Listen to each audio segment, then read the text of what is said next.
Hello and welcome to your weekly energy assessment, reading, report, weather vane, however you wish to look at it.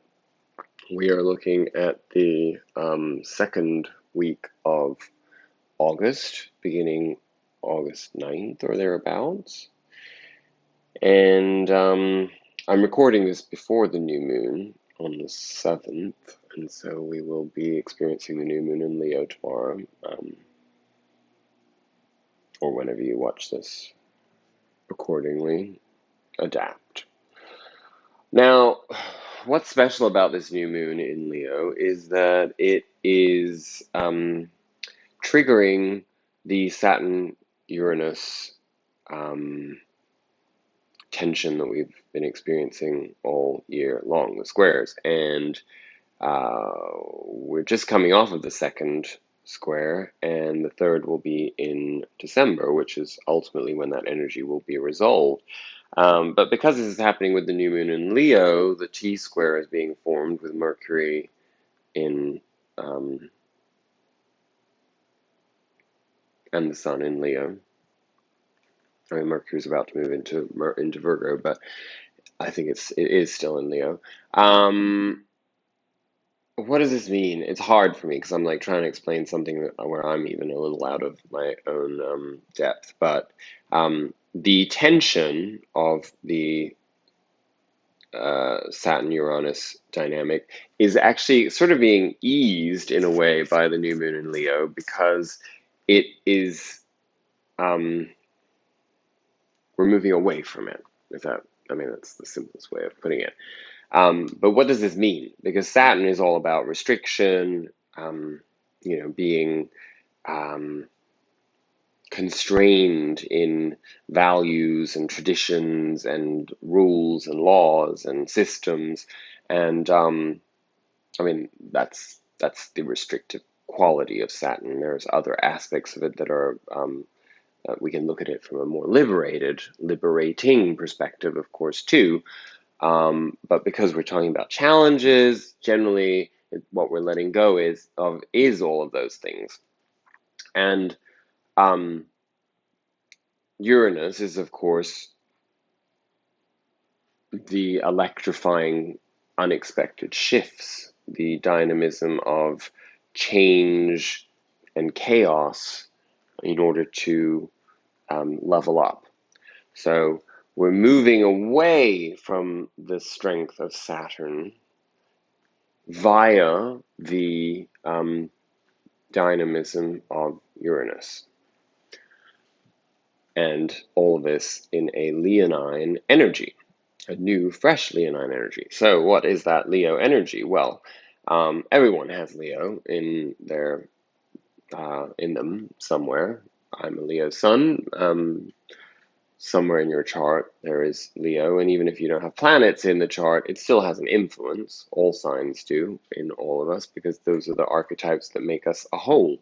And in different lives, we get to focus on different aspects of those things. So, for example, I'm a 29-degree Leo, critical degree, and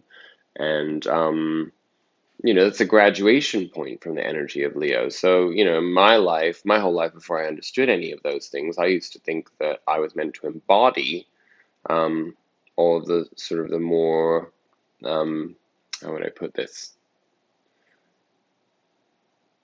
The more raw qualities of Leo, ego-driven, etc., etc. But of course, really being at the critical degree, it's all about resolution. It's like I've had my chance in the sun. I am supposed to be, resolving all of those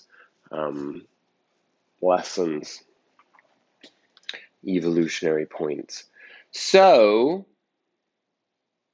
for you, that's going to be an entirely different thing. But of course, we still have this next month to go through the aspects of Leo. The different degrees of Leo represent different aspects of that emancipation of the self, and all of those qualities that you would associate with Leo, or those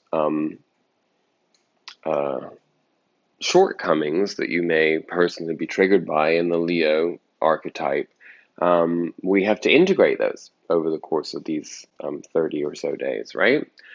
So, if you think about that and you're thinking about the resistance that we have through Saturn to change, perhaps, or to resolution, or to shifting, or to leveling up, or to whatever the word is that resonates the most with you in that shifting paradigm, you've got to figure out how to let go of the resistance, how to use the tension to spring yourself forward through the Uranian spontaneity and chaos and upheaval. Now, this is not to tell you that there's like going to be sudden crazy things, although I will tell you what we talked about last week. That was excuse my language, but what a motherfucker of an energetic um, tide, because we started with that Saturnian energy at the beginning of the week, the opposition, and then we ended just yesterday, Friday, with that Uranus Sun square, and it was like tension, tension, tension all week long. Like, what am I doing? Like, why am I like so involved in all this stuff? And do I even have the time or the energy to even question what the hell is going on in my life and what's going on around me and how I fit into all these different moving parts and systems? And then coming to the end of that work week and being in the position of being like, well, I thought that I was like through the barrier relatively unscathed, even though I was exhausted from a really, really, really demanding work week, energetically, activity-wise, both mentally and physically, and then just all these responsibilities. Again, Saturn, responsibilities that were like bubbling up everywhere that I had to step up to because other people are not present right now, and so I had to take on their responsibilities and take initiative and things. And what was my self-worth and all of that? Was I playing a role, or was I authentically in a position of empowerment? Um, Moving through all of that, and then Friday last night, a sudden, incredible explosion of shit took place that forced me in a work situation to work through my natural tendency to self-chastise and to put myself, because I had made a mistake in something because I was so overwhelmed and I had so much to do, and I couldn't see the relativity in the resistance dynamic because I was in the position where my conditioning was such that, poverty consciousness, low self-esteem, to automatically see myself as a failure as a result of it, rather than seeing that it was one little glitch in an entire um, week of trophies, you know? And I couldn't accept that in the moment because my natural tendency is to think to myself, well, if I've made this mistake, then it takes me from gold medal down to a bronze or maybe a silver if I'm lucky, and that's not good enough. So I beat myself up about it, and I had to work through it, and I had to find humility and also empowerment at the same time. These are the types of resistance energies that I'm talking about between Uranus and Saturn. It's this idea of like, well, what have you been taught to think and what's the truth?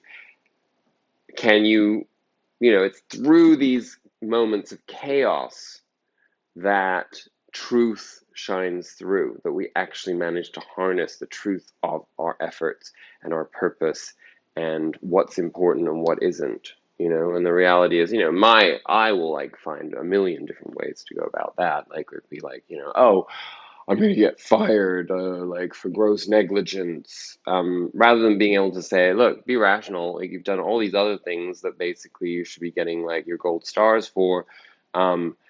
you don't feel as though they've been acknowledged enough, so therefore you're going to go directly back into poverty consciousness and think that one problem is going to make the entire tower crumble. Well, in a weird way, I suppose the tower did crumble, but the crumbling of the tower is not really the physical tower of the structure of my life. It's within, because we're coming up in Leo season on all of this Leonine energy, which is all about ego, self-worth, who we are, how we, again, we talked about this, that second decan of Leo, which we are in now, almost out of, because we're about to move into the third this coming week, is all about, how our individuation and our uniqueness serve us in the collective. And of course, the third decan is where the inner process and the outer process converge and we assimilate and we make great strides forward, usually in a more tangible way.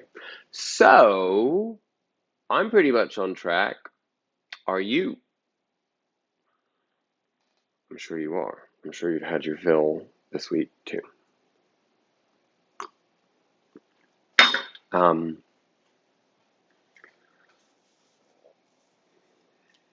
And of course, that is on the individuated level that I'm speaking. I am 100% with you guys that are suffering as a result of new developments of repression and oppression societally, the legalities of all of these human rights and infringements on people's civil liberties, and whether or not we can even process the shifts and the changes as they're happening. That's the scary part, right? When it just all converges and you're just like in a shitstorm of values changing and being imposed, and who's making the decisions, how is this going to affect me, blah blah blah. Well, that's also the Saturn Uranus energy. And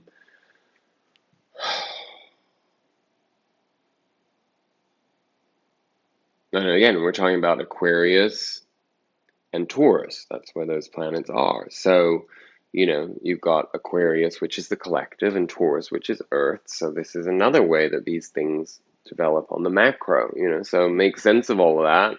This is a perfect time to reach a ripeness of thinking about those things, because I think that they're becoming pretty they may be abstract in the grand scheme of the way that we look at big picture life, but at this point, we've had enough of these experiences to understand clearly what is going on and what we think is going on and how we're going to approach those things in terms of our own sovereignty, whether that means that you're okay with uh,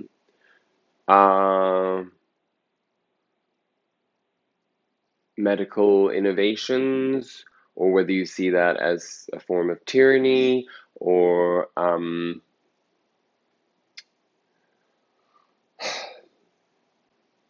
where all the hypocrisy of those values lie. I mean, we've been seeing a lot of that in where I live in Los Angeles, like on a local politics level, because we have all these draconian rules in place, and we've just passed laws in on a local level in Los Angeles, for example, to make it illegal to be homeless.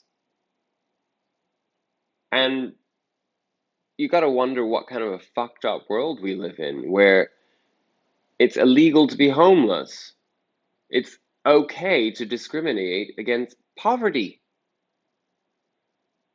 Like, why can't we can find billionaires that will want to send themselves into like the, mid-range orbit of like our outer atmosphere and claim that they're somehow like conquering space, but at the same time, those billions of dollars spent on that shit could buy proper housing, build proper housing for the masses. That's Aquarian versus Taurus and Uranus, like that's Saturn in Aquarius versus Taurus and Uranus there for you. Same thing with uh, sickness. It's like, what is the point of watching numbers as if we're like counting how many people are getting sick so that like the powers that be can feel comforted in being validated to fear, like to be fear mongers, but at the same time, nobody ever says, like, well, let's do something about this. Let's build more hospitals. Let's build more clinical care. Let's train more doctors and nurses. Let's have a society that is inclusive and takes care of everybody rather than this ridiculous system that for some strange reason everybody has like a weird Stockholm syndrome about, and it's basically we're all beholden to an idea that somehow we're all going to eventually become elites. And so we allow the billionaire class to prevail in non-taxation and non-contribution. That's what all of this is about, all this tension and this tearing apart, because we are going to be forced into taking a stand. Are you okay with that, or aren't you? And again, I am not pointing the finger at anybody out there because, I am very much consumed by my own material comfort. I dedicate all of my time and energy to a job, and I'm not Mother Teresa in my job, so uh we all have to deal with this reckoning. And I feel very successful in navigating this. I hope that you do too, because it's a work in progress, and we got to move through these energies and learn as we go. And the tension and the resistance and the breakthroughs are organic if we're awake. And if you're watching this, clearly you are. So good for you. Anyway, let us move on from that. I hope that was helpful to hear my little monologue there. First card out, we're going to go with our Spirit Animal Oracle card. It's the first one that I pulled. As I said last week, I'm liking this way of doing the reading. So we take a Spirit Animal Oracle card, a Sacred Destiny Oracle card, and a Sufi Wisdom Oracle card. Then I take 3 positions of Rider-Waite Tarot or any form of tarot, and then I clarify those energetically and big picture with a Osho Zen tarot card, and sometimes more come out than one, and there's reason for that, and we'll figure that out when we read them together, because I haven't actually read them yet, so let's go for it. So this came out very adamantly. It is our number 11, which again, this is 11 is a convergence energy. It is the bringing our attention to the duality in our lives in order to resolve it. So that makes sense with this energy that we've just been talking about astrologically, and also on our individuation journey, as we've been talking about over the last couple of months. Butterfly spirit transformation is beautiful, and the card actually was the first one that it started coming out, and then I saw it and I was like, oh, I bet you that's the card. And then the next thing you know, I shuffled it a little bit more and it flew across the room. So I'm pretty sure Spirit wanted us to have that card. So let me read it.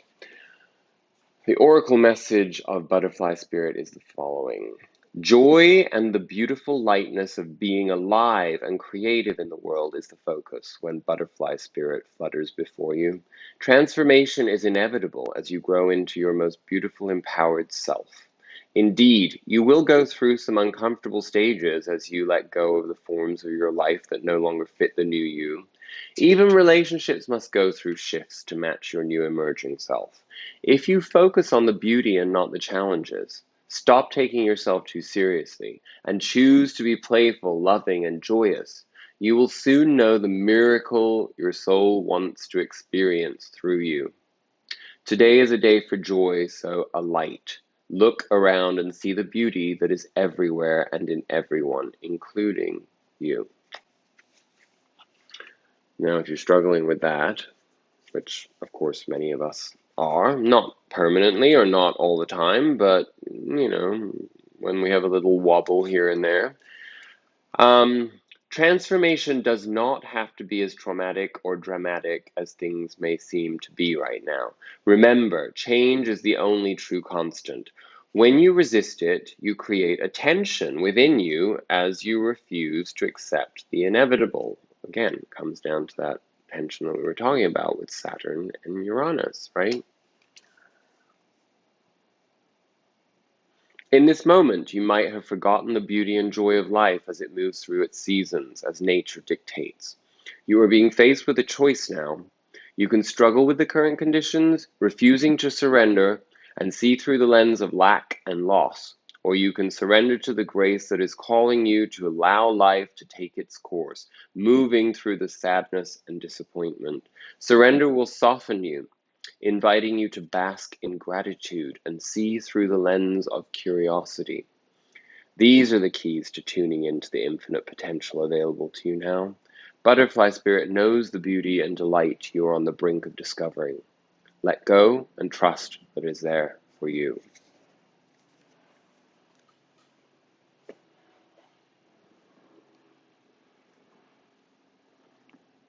Now, how we get there may be indicated by our Sacred Destiny Oracle card. Again, we couldn't get more sun-like and leonine than the image of the sunflower, purification.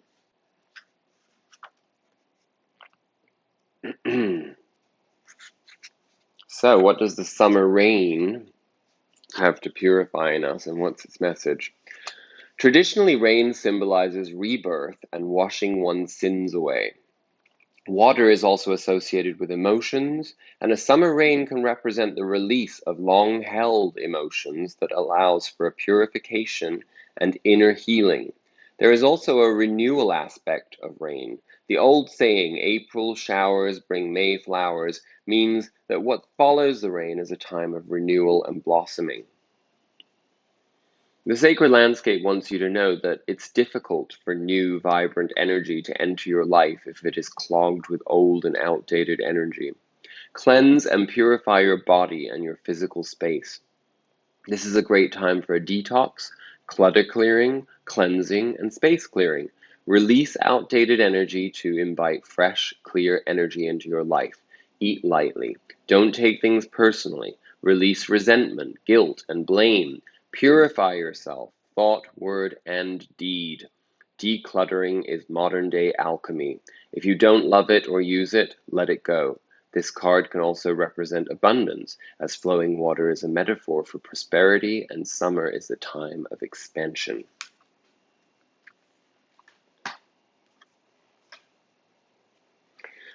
And again, holding on is resistance, right?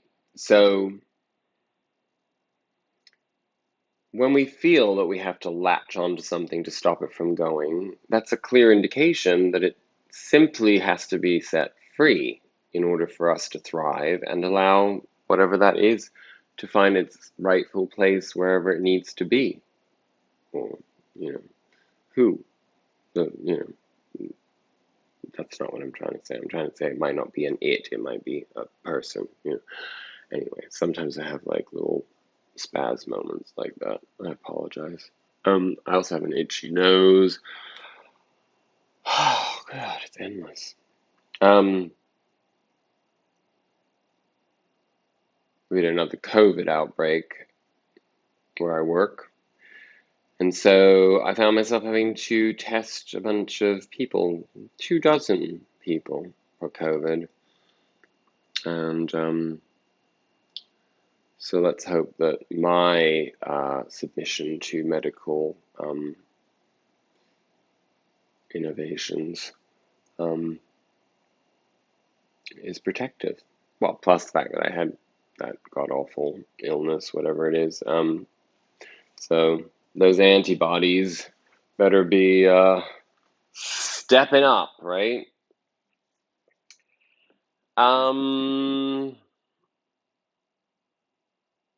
I actually feel great, so don't worry about me. Our Sufi Wisdom Oracle card. Again, all of these really do flow, and probably are flowing with your thought process as you're hearing these messages, because they're sort of like almost rebuttals to the possibility of our mind going a little nutty from, we become defensive when we're triggered by certain things, and especially when we're told to let go of things. It's kind of like having somebody point a finger at you and going like, do you see what you're doing? And no one likes that, right? So fortunately, the cards and spirit are always generous enough to give us a little bit of an arc. So what do we have here? Do not be frustrated. Let go and feel peaceful. Oh, Hafiz, don't be so troubled by the winds of fall in the meadow of life. Come to your senses. Where is a rose without a thorn? Hafiz. Feeling unusually frustrated and irritable is an indication that you are burned out or holding on tightly. Your body may be overwhelmed from life's stresses, and you may be missing love and excitement in your life. No shit. Hafiz refers to this state as the winds of fall in the meadow of life. This is when we are tempted to run away from others and hide in our own bubble. We forget about the physical, social, and spiritual resources available to us. And I will say that because I've been so consumed with things at work that really took up all my time, including my evenings and whatever else this last week, I did have that resistance within me, but ultimately I actually pushed through when my friends reached out to me and wanted to see me. I could have just been like, oh no, sorry, I'm like lying in bed and I'm not dealing with anything. But I didn't. I went and met up with people. Um, it's been a difficult week in certain ways. I've had people in my environment who have had some difficult news, and so we're all being tested in some shape or form. But we're being tested to step up and move through it and grow and evolve. And there's purpose to everything, right? Hafiz comes as the oracle to help you recognize there will never be a time when life is simple. You will find peace of mind only when you accept there is no need to yearn, envy, and grab for what you want. Every moment is a chance to simply let go and feel composed and peaceful. Let that be your centering renewal. Beloved, your soul is surrounded by lovers who move beyond time. There's an ability within you to live more exuberantly than you could ever imagine. If you are experiencing confusion in your life or feeling that things are not going your way, this Sufi wisdom reminds you that it is the time for some adjustment. Surrender to that flow which is guiding you away from what seems to be your comfort zone. Allow yourself to become more aligned with your inner spiritual growth. Above all, make time for more leisure and relaxation. Have a little fun. Explore nature. Meet new people and be open to new experiences. And here's your mantra. Ready? I am letting go of what disturbs me and causes me pain. I am determined to overcome the challenges that leave me feeling stuck, frustrated, and hopeless. I will be more open to my heart and to experiencing the joy of life. I'll read it again so that we can say it together just in case you weren't. I am letting go of what disturbs me and causes me pain. I am determined to overcome the challenges that leave me feeling stuck, frustrated, and hopeless. I will be more open to my heart and to experiencing the joy of life. There we go. Isn't that right, my little Pookie Lookie? Yes. Okay, let's get the cards read that we have here on the table. Okay, so interestingly, of course, letting go, resistance, attachment to things that need to be re-examined and shifted and forcefully evolved, perhaps even. We had this in reverse, the Four of Wands. The Four of Wands, of course, is a foundation card. This is the building block. This is what keeps us safe and secure. This is the foundation of building for years and generations to come. It's celebration of like what is coming together. And to have this in reverse, this is what we're letting go of in this case, in this position of my personalized reading. And with it in reverse, it's really about letting go of the illusions of what those things represent in our lives, because they're what hold us back, because they're traditional values that don't actually serve us. They're no longer the pillars of strength and resilience. They are obstacles to change. And we have to evolve. We have to constantly learn. We have to constantly shift in some shape or form into new dynamism, uncharted terrain, you know? And when we're facing that, as this is what we're letting go of, it's our past energy, this is the accompaniment emotionally that gets in our way. The exhaustion card, which is in this case the Nine of Wands, of course, you know, weariness, whatever you want to call it. So let's read the message from the Nine of Wands, because I think it's going to give us a little bit of insight into how we move beyond that, because it is, after all, what we are letting go of and not what we're examining. We've already done the examination for the position that it's in. You know, this implies a commitment to eradicating the frustrating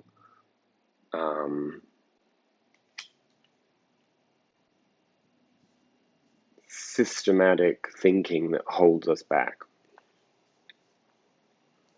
Let's look at that card more closely as I read so you can see the visuals.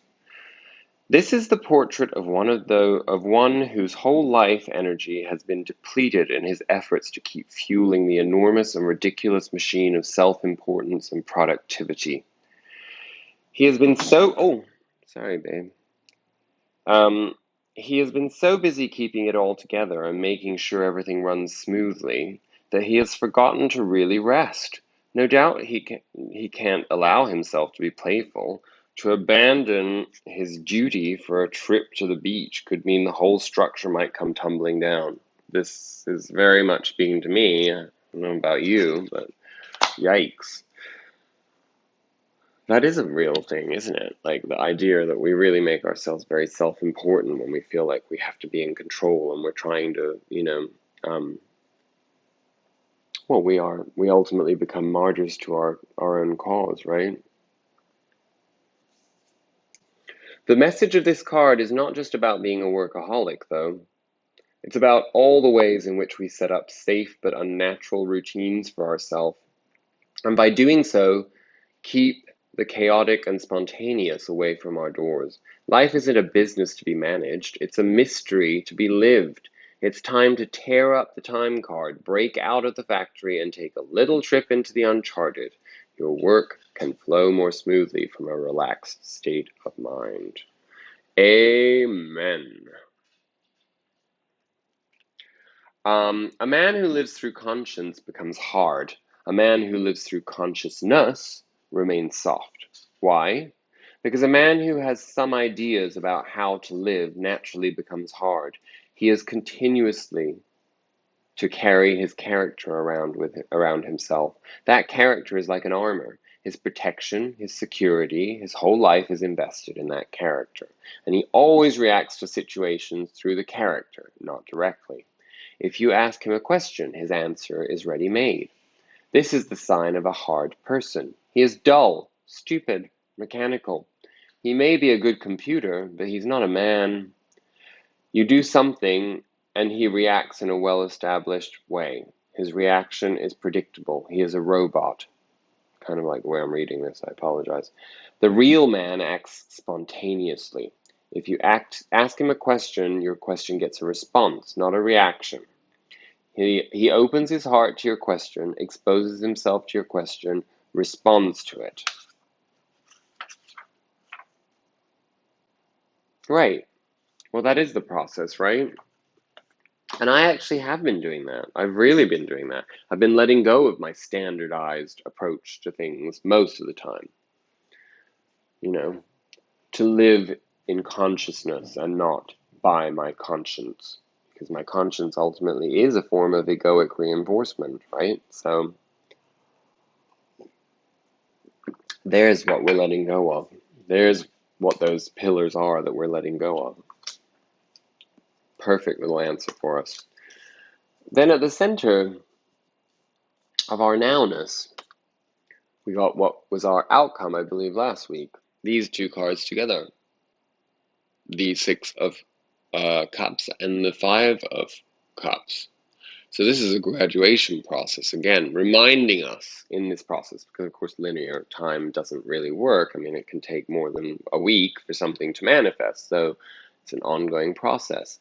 Can we move away from focusing on our losses that actually are probably what keep us in that sense of exhaustion, in that conscience-related presence, as opposed to conscious, or should I say absence, or do we enter into the presence of consciousness? The malleability, the evolutionary spirit, into befriending ourselves, into befriending everything that we are, into self-acceptance, self-nurturing, no judgment.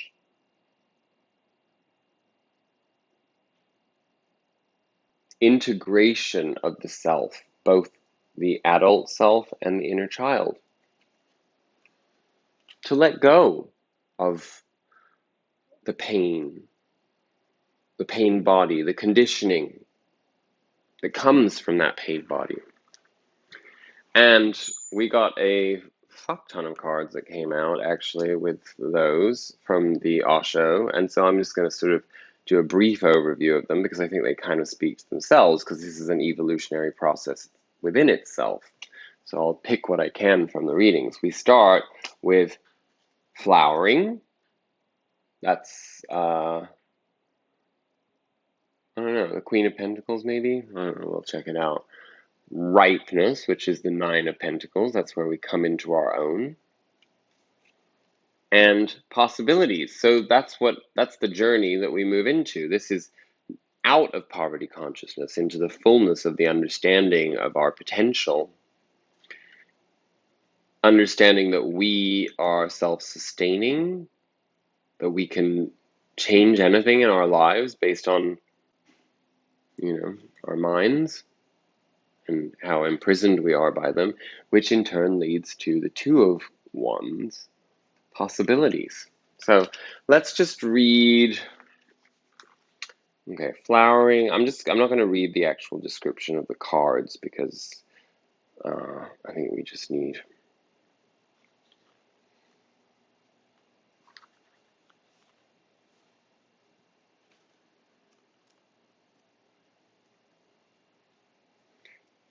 The sort of transcendental message. So flowering. Zen wants you living in abundance, living in totality, living intensely, not at the minimum as Christianity wants you to, but at the maximum, overflowing. Your life should be reaching to others. Your blissfulness, your benediction, your ecstasy should not be contained within you like a seed. It should open like a flower and spread its fragrance to all and sundry, not only to the friends, but to the strangers too. This is real compassion. This is real love, sharing your enlightenment, sharing your dance of the beyond.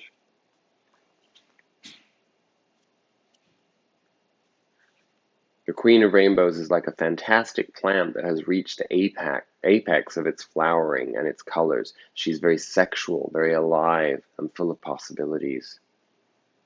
She snaps her fingers to the music of love, and her zodiac necklace is placed in a way that Venus lies over her heart.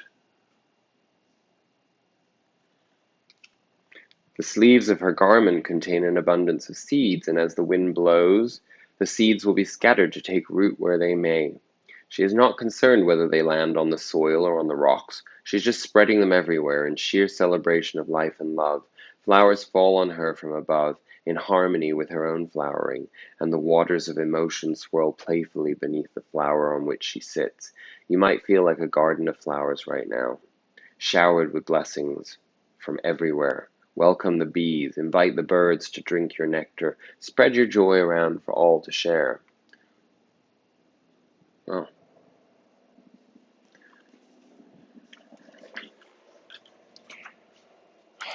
I've got some work to do. I don't know about you. Um, there comes apocalypse now. Jesus, whole apartment's shaking. Thanks, helicopter. Um,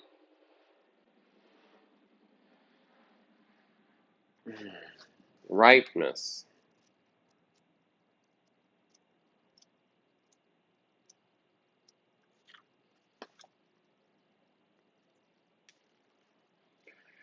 When the fruit is ripe, it drops from the tree by itself. One moment it hangs by a thread from the branches of the tree, bursting with juice. The next moment it falls, not because it's been forced to fall or has made the effort to jump, but because the tree has recognized its ripeness and simply let it go. Very interesting when we think of that for one's exhaustion energy, right? When this card appears in a reading, it indicates that you are ready to share your inner riches, your juice. All you need to do is relax right where you are and be willing for it to happen. This sharing of yourself, this expression of your creativity can come in many ways in your work, your relationships, your everyday life experiences. No special preparation or effort on your part is required. It's simply the right time. And think about that, how that applies to you and how you treat your body.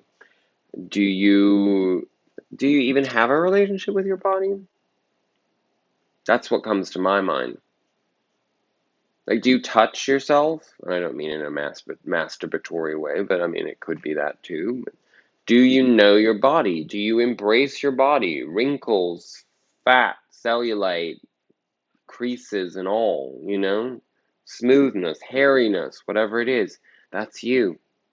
Your texture, your flavor, your taste, your smell, you know, that's yours. That's for you to embrace and then to share. Only if your meditation has brought you a light that shines in every night will even death not be a death to you, but a door to the divine. With the light in your heart, death itself is transformed into a door, and you enter into the universal spirit. You become one with the ocean, and unless you know the oceanic experience, you have lived in vain. Now is always the time, and the fruit is always ripe. You just need to gather courage to enter into your inner forest. The fruit is always ripe, and the time is always the right time. There is no such thing as wrong time.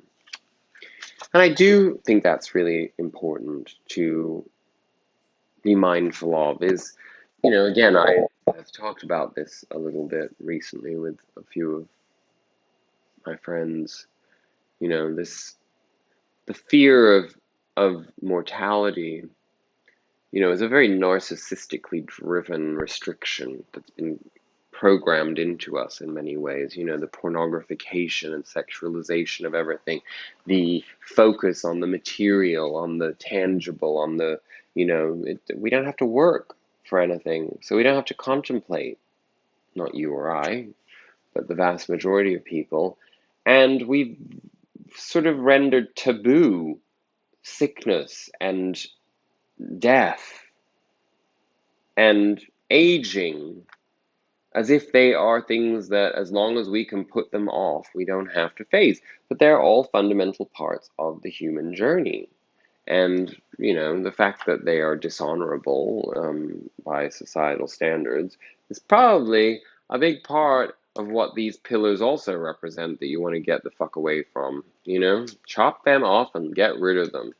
Touch yourself, embrace your body, love yourself as you are, and take that carcass out into the world with love and joy and honor, and celebrate yourself and see your beauty for your uniqueness.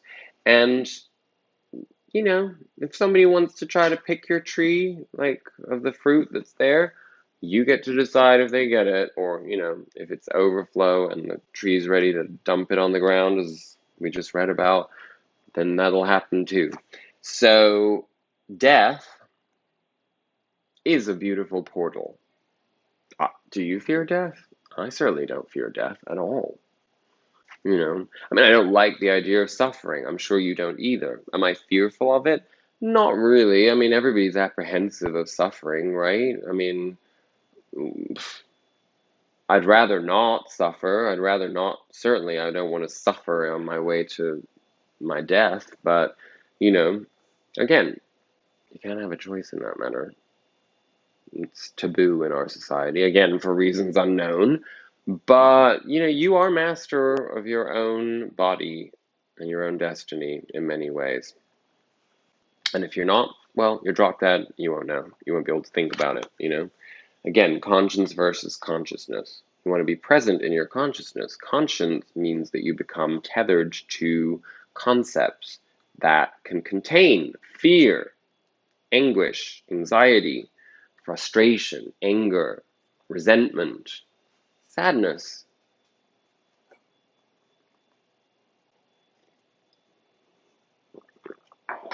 So,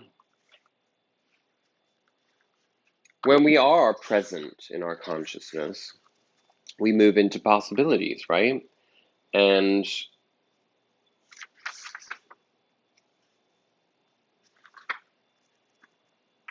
the message of possibilities is mind can accept any boundary anywhere, but the reality is that by its very nature, existence cannot have any boundary, because what will be beyond the boundary? Again, another sky. That's why I am saying skies upon skies are available for your flight. Don't be content easily. Those who remain content easily remain small. Small are their joys, small are their ecstasies, small are their silences, small is their being. But there is no need. The smallness is your own imposition upon your freedom, upon your unlimited possibilities, upon your unlimited potential. There's a message that's pretty clear in all of that.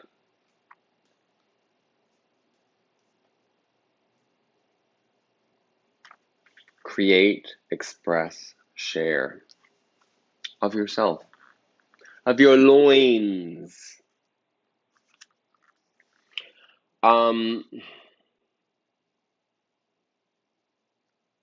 And if there ain't nobody else that wants your loins, then want them yourself. Again, stop being so fucking uptight. Honestly, enjoy yourself. If you're a dude, stick your finger up and touch your prostate. Make yourself happy. If you're a lady, you've got a clitoris. Enjoy it. Sorry if that bothers anybody hearing that, but if you're feeling that's triggering for you, then you don't really feel very comfortable with your body, right? So, time to do some work. There's great vibrators and massaging ones and dildos and all kinds of things that, if you aren't comfortable like doing it yourself, you can use something else. But I do think that there's a strong message. I'm very sorry to say this if you're offended by sexuality in any way, but you probably shouldn't be watching this if that's the case, because spirituality does kind of mean that you have to like honor your physical being. Well,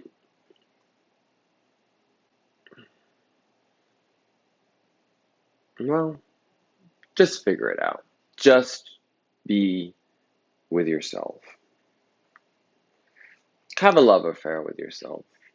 Go on, treat yourself. Okay, and our outcome. So the resolution of this week, where this comes to, interesting because we have the Two of Wands here, which is the informed choice. We have the High Arcana version of that as our outcome, which is the Lovers. And the Lovers is an embracing of the self, of everything within and without, because we become mirrors even in our differences, which is what unites yin and yang in holiness. And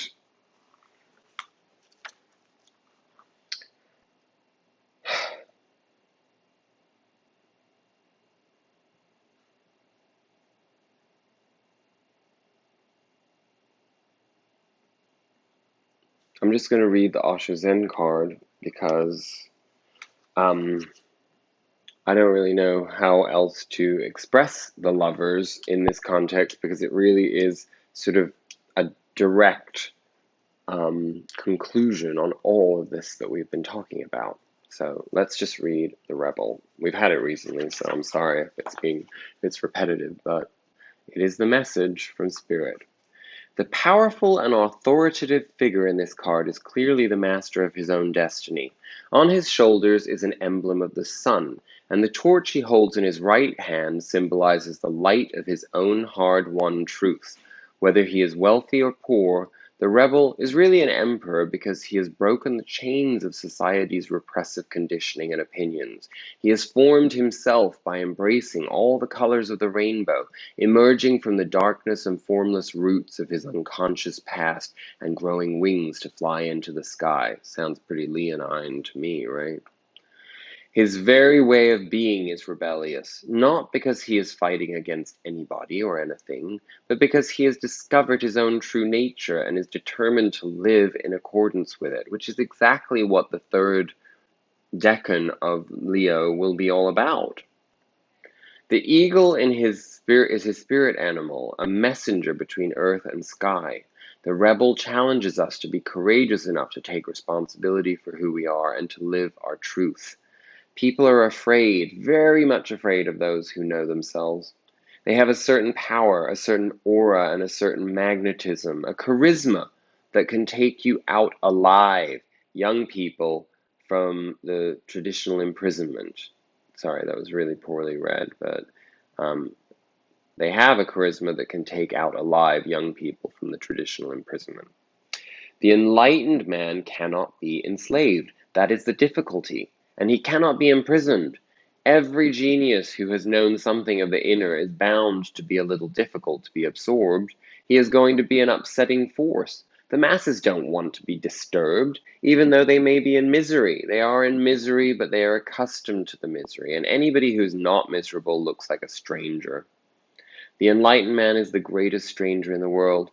He does not seem to belong to anybody. No organization confines him, no community, no society, and no nation.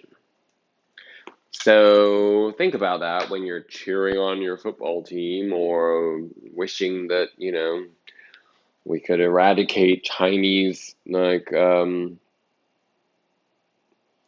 uh, communism or whatever it is that you put upon systemic thinking and in an identity, these identity politics that are thrust upon us in order to distract ourselves from our inner power, right? Um, if you're able to laugh at it and it's just like a little hat that you wear here and there, then by all means be my guest and, embrace your wisdom in doing so. But that's not what the vast majority of all that horse shit is. You know that as well as I do. And it's really stupid and really limiting and boring on top of that. So, on that note, I wish you a delightful week to come. I hope this was helpful. I hope that my irreverence and, um, you know, continued vulgarity did not offend. But maybe you need to be a little offended. Maybe you need to be made to feel a tiny bit uncomfortable about some things. Um, Maybe even just hearing them is enough to sort of move you through that openness within yourself. It can be about a chakra opening rather than it being about physical touch or physical involvement. So listen to your body. Feel where you may be blocked. I've always had that sensation that, when I am out of alignment, generally, I get it in my solar plexus. That's where I hold it. And when I am feeling emotional pain, I feel it in my heart. And when I'm feeling angry and frustrated, I feel it in my throat. And when I'm overwhelmed and out of alignment on every level, I feel it in my crown. When I'm not able to communicate or feel understood or seen, I feel it in my third eye. And I didn't do our lower chakras because at this point I've kind of realized that with it being a Taurus rising, it's pretty easy for me to ground myself. And well, my sexual energy that comes and goes. It depends on what's going on in my life. So anyway, that's me. I've exposed myself. Hopefully that was helpful. I love you very much. I wish you a blessed week to come. May this be a real breakthrough moment for you because it has all the potential to be so. Namaste.